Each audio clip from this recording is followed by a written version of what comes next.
Je suis Béatrice Bocquet, je suis plutôt une scientifique et je m'occupe notamment d'une banque génétique donc au Centre de référence des maladies rares à Montpellier, dont je vais vous livrer quelques données pour vous faire un petit peu en fait, un retour de notre expérience à nous en termes de prévalence de ces pathologies et de prévalence d'un point de vue génétique.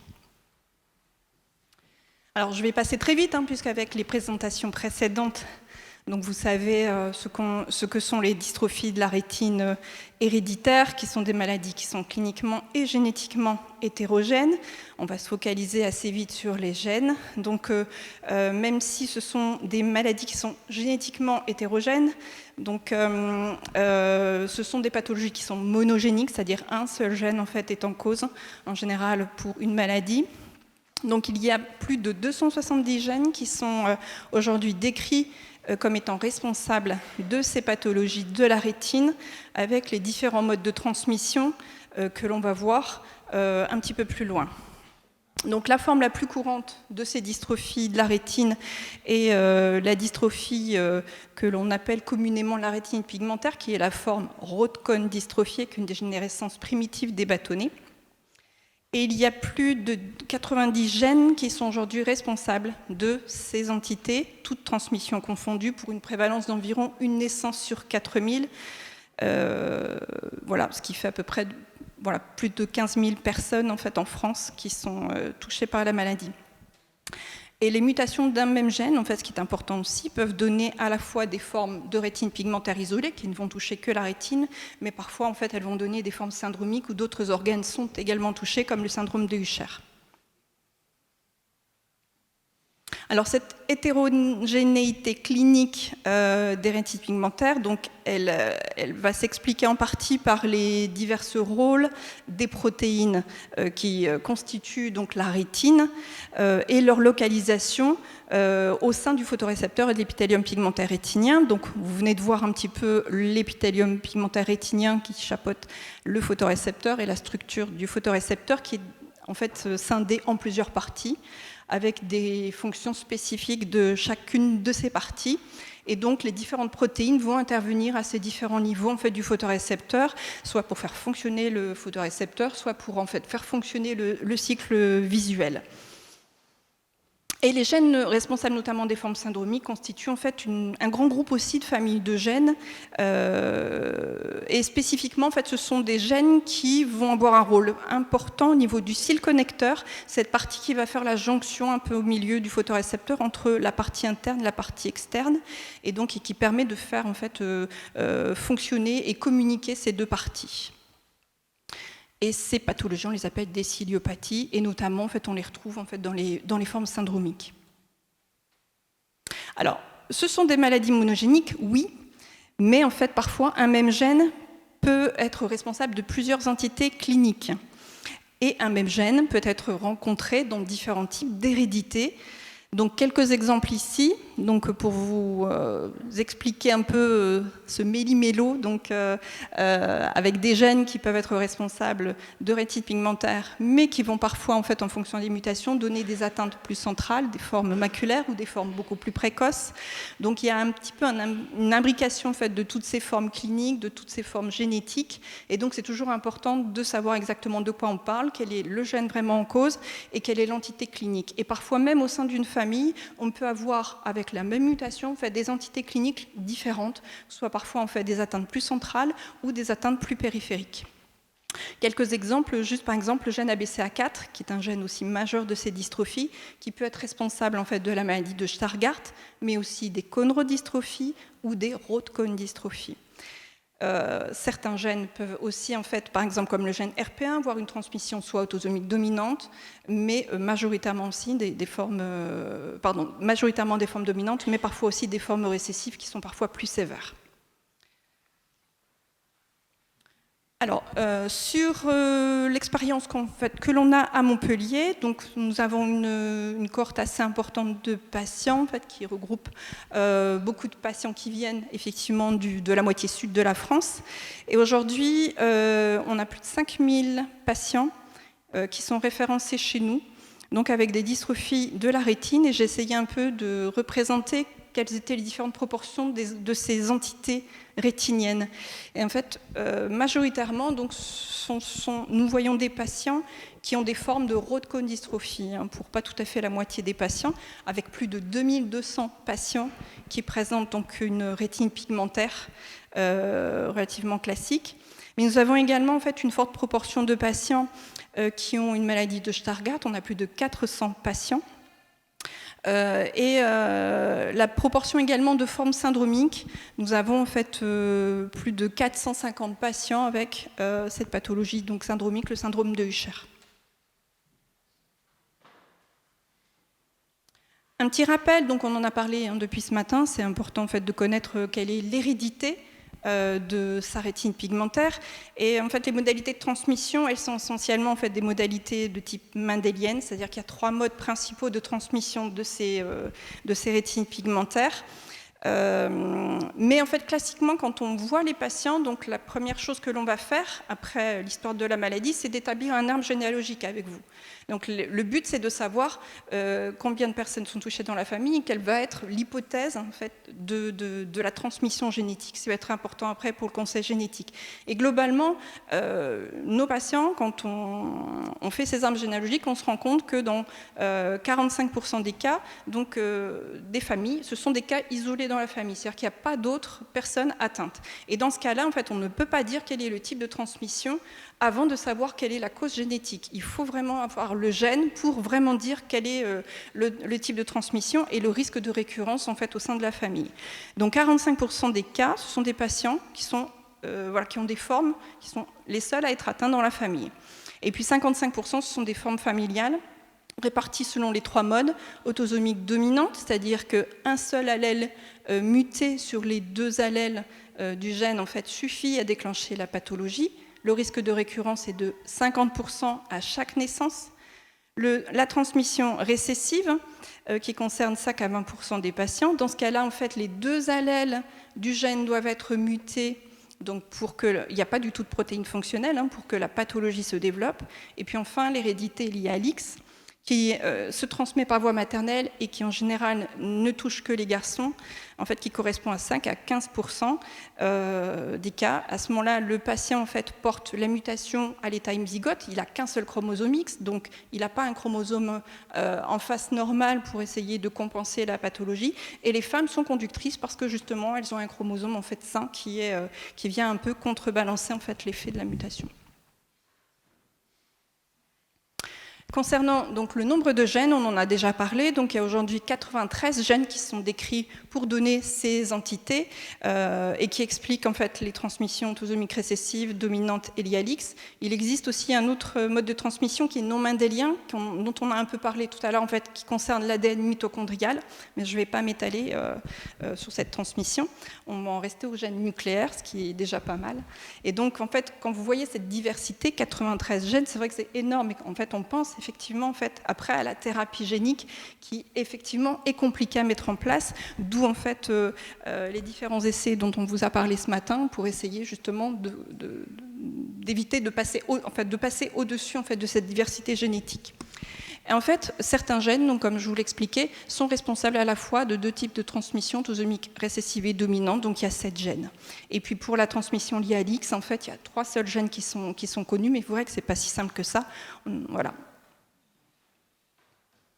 Alors, notre expérience à Montpellier pour la caractérisation génétique, le diagnostic génétique, donc ça, c'était un petit peu ce qu'on avait avant le plan France Médecine Génomique, donc avec cette avancée technologique, on propose maintenant le génome, on peut le proposer quasiment à tous les patients, mais avant on fonctionnait un petit peu différemment, et ça c'était un petit peu un bilan que j'avais fait il y a 1 an, où en fait on avait quand même un fort taux de rendu de résultats génétiques.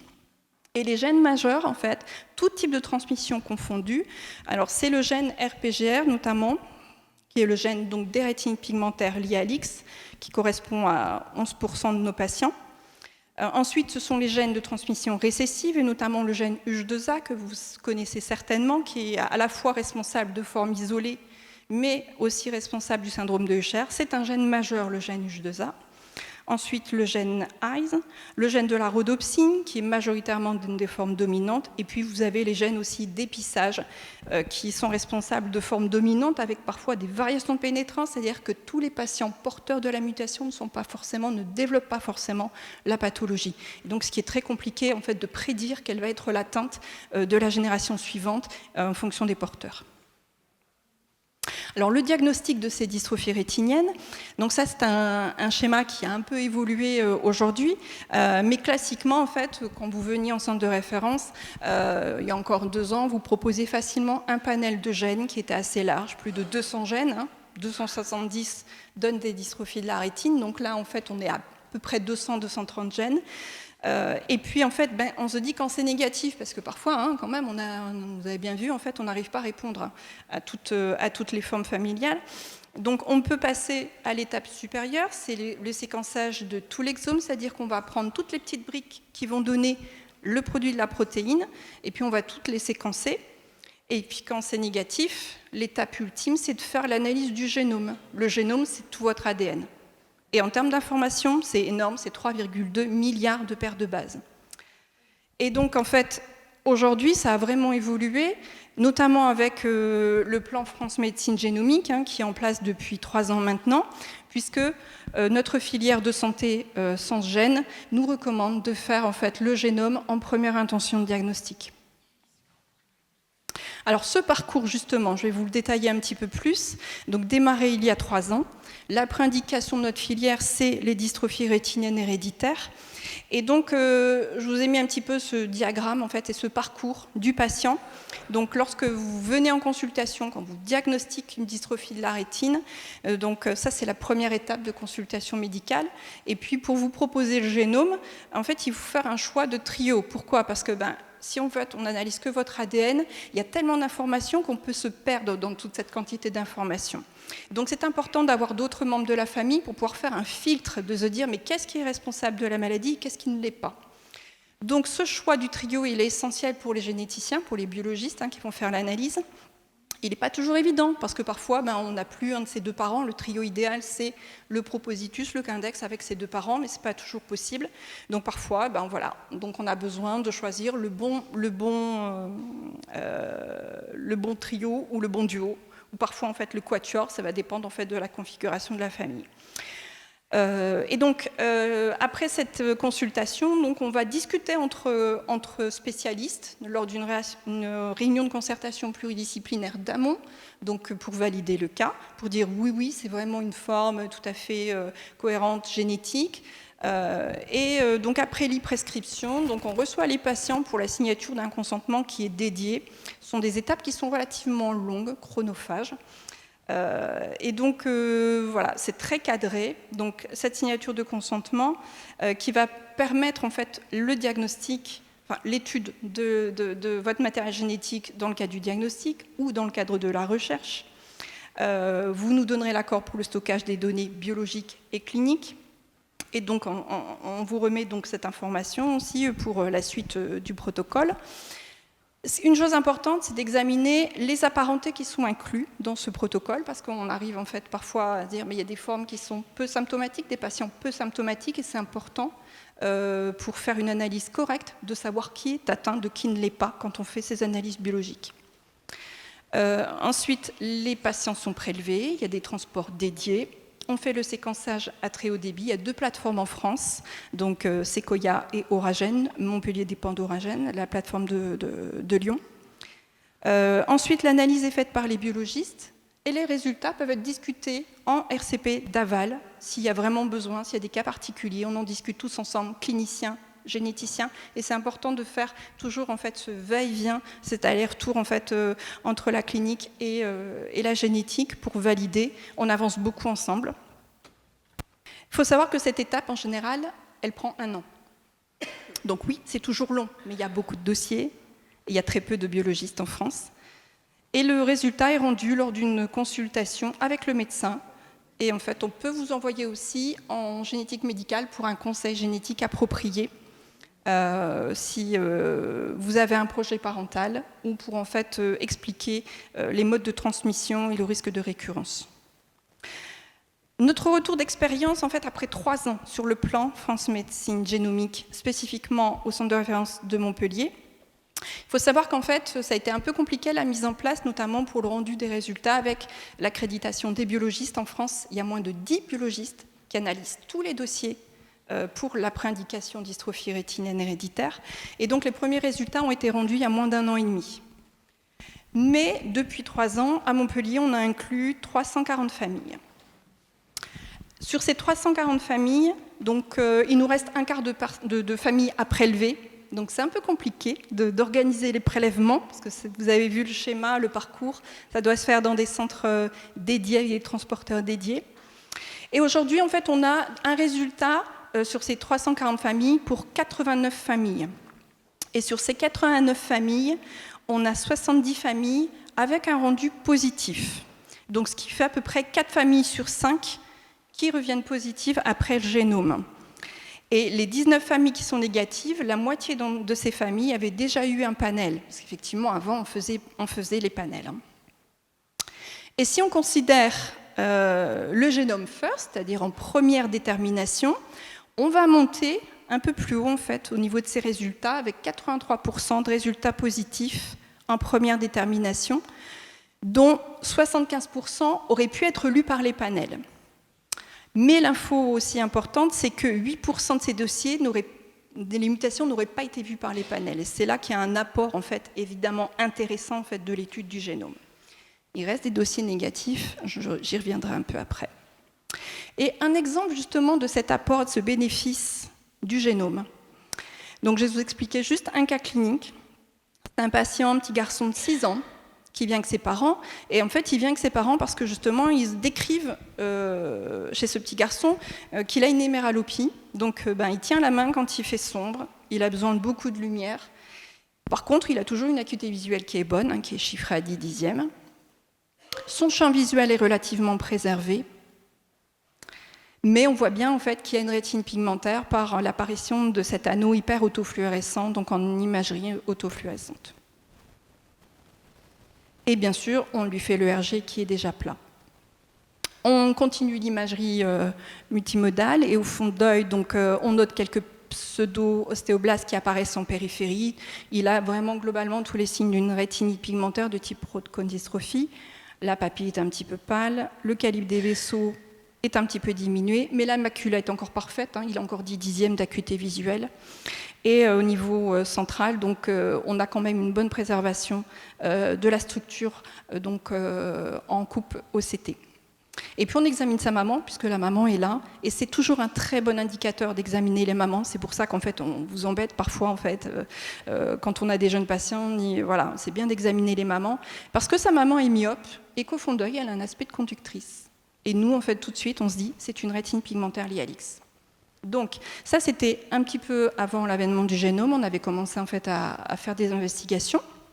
Le gène majeur, c'est le gène RPGR, et notamment un exon en fait, dans ce gène RPGR qui s'appelle ORF15, qui en fait est le responsable de 70% des cas de rétine pigmentaire. Donc évidemment, il est séquencé en premier, il est lu en premier, mais il est compliqué quand même à lire parce qu'il y a plein de petites zones de répétition, ce qui fait que ça rend un peu la lecture compliquée.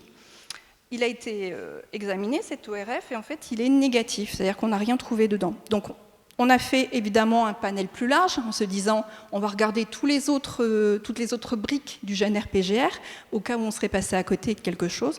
Et puis en fait, il n'y a rien. Il n'y a rien dans les gènes connus, dans 230 gènes quand même. C'est un peu énorme. Donc, c'est une indication parfaite aussi pour le génome. On a fait le prélèvement en trio avec les parents. Et là, le génome, en fait, nous sort bien quelque chose sur le gène RPGR. Et en fait, il nous sort une inversion génomique de 11 millions de paires de bases, 11 mégabases, qui inclut le gène RPGR et qui en fait va le couper.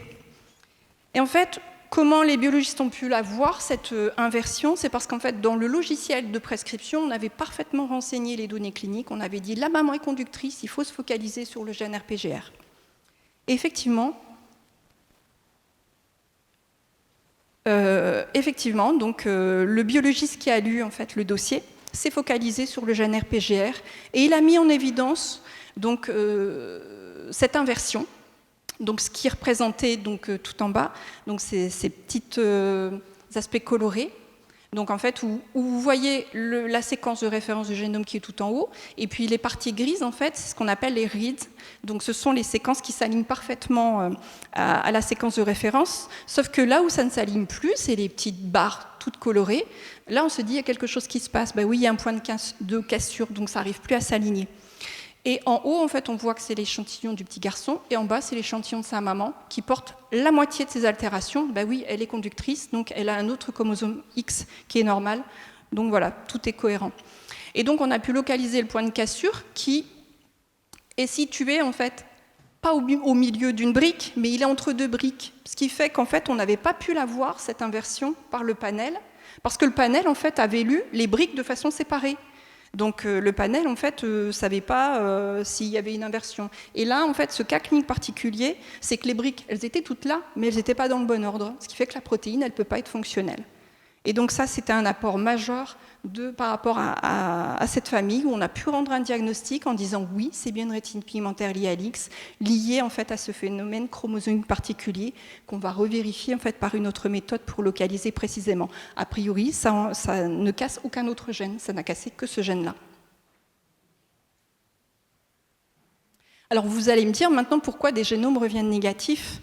En fait, c'est encore un peu compliqué parce que y a des logiciels en fait, qui sont utilisés pour ces lectures de génomes. Les logiciels donc, ont déjà évolué depuis les premiers dossiers, mais il faut savoir qu'en fait, ils sont toujours en évolution et qu'un dossier qui est non conclusif, qu'on dit non conclusif aujourd'hui, sera relu dans un délai de 2 ans. Donc ça, c'est important, parce que voilà, on va pouvoir peut-être sortir d'autres informations. Après, il y a une évolution des connaissances. Il y a encore des gènes qui sont décrits aujourd'hui. Je vous en avais présenté un l'an dernier, qui va bientôt être publié. Même si ça concerne un petit nombre de familles, c'est toujours une éventualité de se dire, si on n'a pas trouvé dans les gènes aujourd'hui connus, c'est que la mutation est peut-être dans un gène qui n'est pas encore décrit. Donc on continue d'avancer, et la recherche est importante pour ça.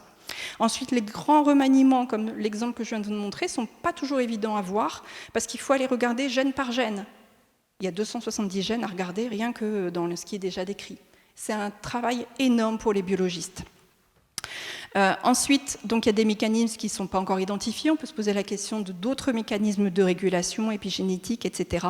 Et puis, le gène RPGR, il est toujours difficile à lire, même en génome, à cause de toute cette petite répétition. Et donc, il y a des laboratoires, dont celui de Montpellier, qui est en train de mettre en place une méthode diagnostique pour pouvoir le lire totalement avec une méthode de ce qu'on appelle des long reads. Et puis, donc, il faut toujours penser aussi à une éventualité de mutation dans l'ADN mitochondrial, qui est encore difficilement lisible en fait, par le génome, du fait aussi de la profondeur de lecture du génome. On ne lit que, chaque position n'est lue que 35 fois. C'est un peu compliqué aussi. En conclusion, donc, voilà, le bilan génétique est toujours important aujourd'hui puisqu'il va conditionner aussi en fait, les futures thérapies, comme vous avez bien pu le comprendre depuis ce matin. Donc ça permet aussi de réduire l'errance du diagnostic, de connaître le type de transmission, d'avoir en fait un conseil génétique approprié sur le risque de récurrence. Si j'ai un enfant, qu'est-ce que ça va être son risque à lui ? Donc il y a des cas qui sont vraiment particuliers et le risque zéro n'existe jamais, mais en fait il peut être calculé quand même. Ça permet aussi de donner un nom à la maladie, de éventuellement connaître un peu l'évolution, mais ça c'est vraiment très variable, ça peut être dépendant de la mutation, d'avoir une prise en charge correcte. Un patient qui a des mutations dans un BCA4, on a des recommandations particulières, il ne faut pas se supplémenter en vitamine A, il faut vraiment avoir une correction optique en fait, très protectrice de la lumière. Et puis voilà, donc pour les futures thérapies, l'importance de connaître l'origine exacte de sa dystrophie de la rétine. Voilà, je vous remercie beaucoup pour votre attention, pour votre soutien. Merci à mes équipes qui sont là. Et je vais terminer par tous ensemble, les petites gouttes d'eau en fait font de grandes rivières. Merci à vous d'être patients.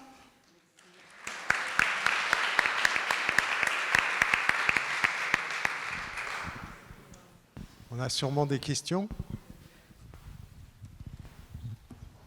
Alors, j'ai une question super naïve pour regrouper un peu toute la matinée qu'on a passée ensemble. On a vu des biotech, etc., qui, je ne veux pas dire font des appels, mais sollicitent pour avoir des patients, voilà. Moi, je suis très naïvement, je me dis maintenant que mon gène, il est à Montpellier dans votre frigo, j'ai rien à faire et j'attends qu'on vienne me faire toc-toc. Tout à fait. Alors, voilà. Étant donné qu'on est centre de référence, donc on travaille évidemment, en fait, on a une base de données qui nous permet effectivement d'afficher donc, tous les gènes et donc quel gène concerne quel patient. Et effectivement, en tant que centre de référence, donc, nous sommes sollicités par les industriels pour inclure des patients en cas d'essai en fonction des critères cliniques. Tout à fait.